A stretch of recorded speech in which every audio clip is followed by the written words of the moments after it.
Bonjour, je m'appelle Huguette Boukwenya-Kadja. Je suis avocate au barreau du Bénin depuis 30 ans maintenant.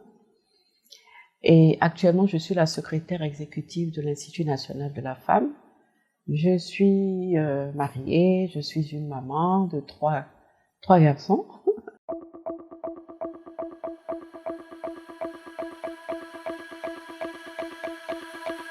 Je crois que c'est dans mes gènes parce que depuis que j'étais toute petite, parmi les métiers que je déclarais vouloir faire quand je serais grande, il y avait le métier d'avocat.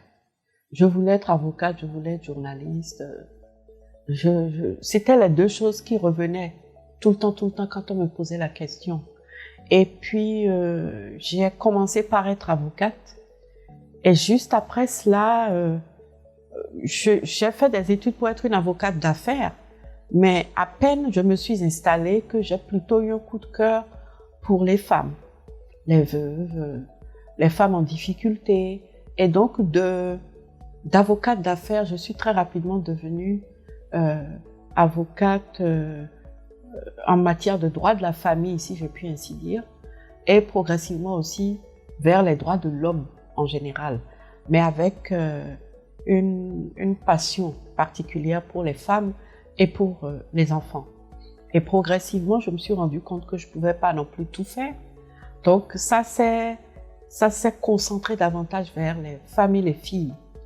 Je dis que c'est dans mes gènes parce que pour moi, c'est comme une raison d'être.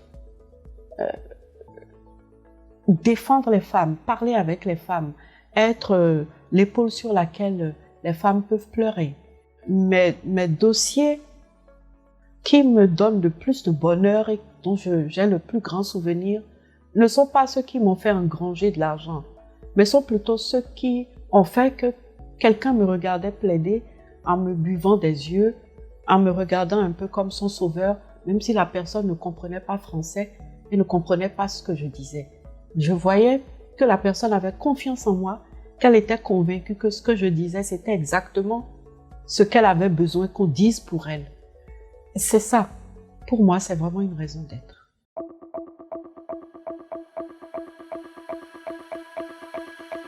La communication que nous voulons développer, c'est une communication qui va impliquer énormément les jeunes. Parce que nous voulons que les jeunes parlent aux jeunes et que des consensus se créent.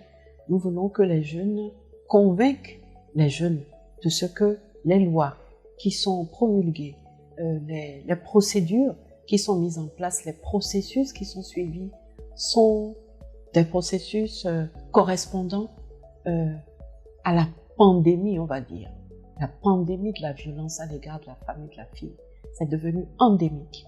On le retrouve dans tous les domaines, y compris le domaine professionnel. Et dans le domaine professionnel, on le retrouve même à l'entrée, en fait, de la profession, c'est-à-dire à l'embauche déjà. Les femmes et les jeunes filles subissent de la violence et ne parlons pas du lieu de travail. Après la sensibilisation, il y a la vulgarisation, donc, des textes de loi, des procédures, des processus dont j'ai parlé, et il y a ce dialogue communautaire. L'Institut national de la femme est déclaré selon ses statuts cadre de concertation nationale pour une mobilisation sociale autour de la lutte contre les violences faites aux femmes.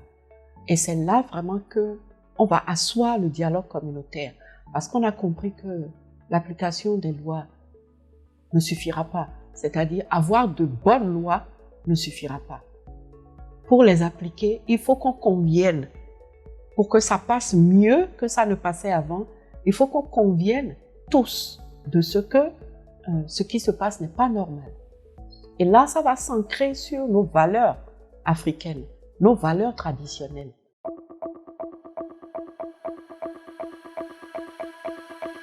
Je peux vous dire qu'à l'heure actuelle, les CIPEC VBG constituent le modèle réussi, bien que ça connaisse quelques difficultés, le modèle réussi d'une prise en charge intégrée, où au même endroit, on trouve la prise en charge médicale, psychologique, on trouve la prise en charge sociale, on trouve la prise en charge juridique et judiciaire. En ce sens où les CIPEC sont gérés par une assistance sociale et que les CIPEC sont installés à l'intérieur des hôpitaux de zone. Et donc, la prise en charge médicale est immédiate.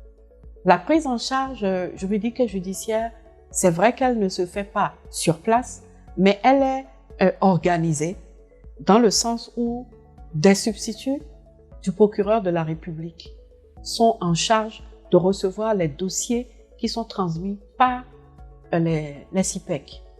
Et aujourd'hui, je me réjouis de ce que, à la place où je suis, les points focaux de l'Institut national de la femme qui seront installés au niveau des arrondissements du Bénin, progressivement, tous les arrondissements du Bénin, ces points focaux-là vont établir des relations étroites avec les CIPEC VBG qui désormais pourront passer par la porte d'entrée Institut national de la femme pour le volet juridique et judiciaire.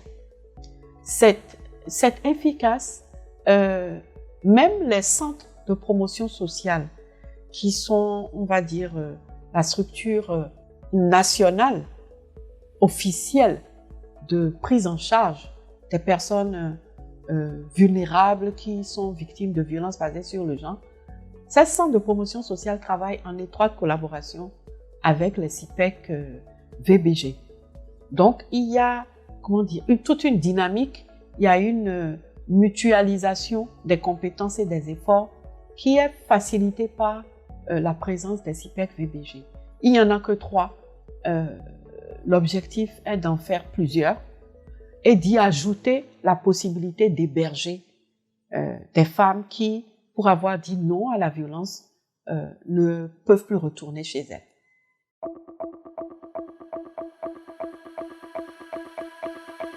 Je rêve d'une Afrique de l'Ouest où les femmes pourront déployer tout leur potentiel pour la croissance économique de nos États, de nos pays.